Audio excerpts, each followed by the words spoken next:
Então,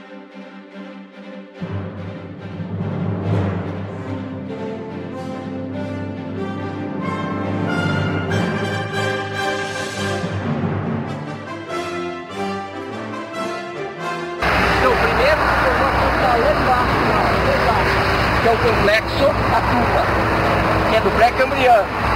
Daí a gente dá um salto no tempo e vai lá para o Quaternário. Daí nós temos aqui embaixo o Guabirotuba, que é Pleistoceno. Depois a gente recua mais o tempo, chega aos dias de hoje, até os dias de hoje, que está lá em cima, que é o Holoceno. Tá? O complexo Atuba, que está lá embaixo, ele foi fraturado, ele sofreu um abatimento de blocos que formou esse sistema de rifts, né, o vale tectônico.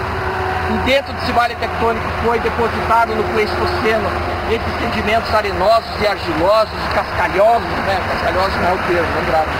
Mas que formou a formação Guabirotuba. Daí, isso lá num clima mais frio e mais seco.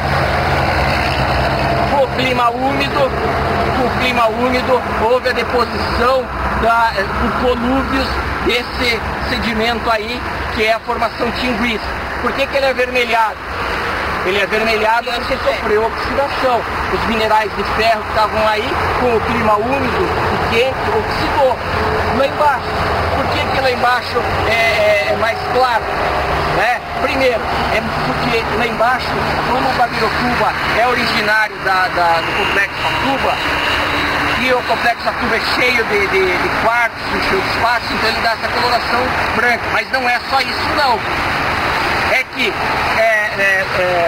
lá está cheio de feldspato, e esse feldspato, como ele se manteve ali no local, é porque não houve tanta... o clima que formou lá não era tão úmido que nem aqui em cima. Não era úmido nem quente, era frio e seco. Então o feldspato ele ficou ali, ele não foi intemperizado. Aqui em cima você não vai encontrar feldspato. Por que não vai encontrar feldspato no Tinguiz? Porque o clima destruiu os feldspatos e oxidou tudo que tinha de ferro. Isso é a bacia de Curitiba. Em alguns locais o cristalino está aflorando, tem uma área mais elevada. Nessas áreas um pouco mais elevadas pode ter depósitos que sobrou, resíduos dessas formações mais recentes. Tá? Pode ser resíduos. Mas Curitiba, ele tem um problema muito sério que eu falei para você, que é o problema da drenagem urbana. Tá? Por quê? É uma bacia. Portanto, é uma bacia semi-endorreica, então é difícil vazar essa água, então ela fica acumulada. Parte dela fica acumulada, lógico, grande parte vai embora, mas ela tem um problema de drenagem. Alguém tem alguma pergunta aí? Alguém não entendeu essa relação estratigráfica?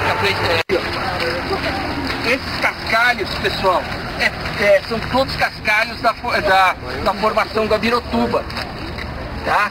E como que se formam esses cascalhos? Vocês estão vendo que ele está todo arredondado, né? Ele está arredondado por conta de rios. E ele é quase todo de cascalho, mas ele tem sim também uma matriz arenosa que está colando um cascalho no outro. Tem até pedra final, né? Isso. Da onde que vem isso aqui? Eram rios que existiam lá no Pleistoceno, que desciam desciam essa área do escudo cristalino, erodindo o escudo cristalino, e o rio transportava isso aqui para dentro dessa bacia. Né? E depositava no fundo do lago, ou depositava na forma de canais de rios. Né? E essa formação está cheia de feldspato. Isso pode indicar, não é o único indicador, mas pode indicar o quê? Presença de um outro clima. Porque se fosse úmido, o clima teria intemperizado. Como não intemperizou, pode servir, associado a outras coisas, como um indicador paleoclimático. Entender? Mas para cima é tudo holoceno, e são organossolos. Né? Organossolos que se formaram provavelmente ou sob condições de fundo de lago, mas holocênico, né? De fundo de lago, condições eruptoras, ou então isso aqui se formou num período, no último máximo glacial não é? O último máximo glacial que foi na transição ali do Pleistoceno para o Holoceno, há mais ou menos foi 12 mil anos, se não me engano, né? Em que, quando houve a era glacial, não teve glaciação no Brasil. Tá? Não teve. A glaciação foi lá no hemisfério norte, foi nas altas latitudes, altas e médias latitudes. Mas no Brasil, o território brasileiro, ele ficou mais frio, porque com a glaciação que aconteceu, resfriou o mundo inteiro. Embora não tenha havido glaciares aqui no Brasil, no Pleistoceno, embora não tenha havido glaciares, essa área ele ficou mais fria e mais seca. Então era favorável ao desenvolvimento de organossolos. Então no Pleistoceno, no último glacial, isso aqui, a Serra do Mar, ela já existia. Isso aqui já era uma área bem elevada, já como é hoje, né? Já era elevada, só que era muito mais frio. Se hoje os invernos aqui já são mais frios, imagine numa era glacial, que embora não tivesse glaciação aqui, isso aqui professor, era muito mais frio. Nas fotos lá, aqui. O quê? As ranhuras das fotos, quando a gente fez com o Manuel, aí do campo foi as estrias glaciais, veja só, o que vocês viram com o Manuel, as estrias glaciais que vocês viram com o Manuel, são glaciações paleozoicas. Essas sim, no Paleozoico teve aqui no Brasil. O que sobrou dessa glaciação paleozoica? Está lá no registro litoestratigráfico lá, que é aquelas formações lá paleozoicas que ocorreram. Tá? Tem lá em Uitmarçum. Aqui é o Quaternário. Não é? Então, no Quaternário ocorreram, no Pleistoceno, início do Quaternário, várias glaciações no mundo inteiro. No Pleistoceno, as paisagens, os continentes, no Pleistoceno,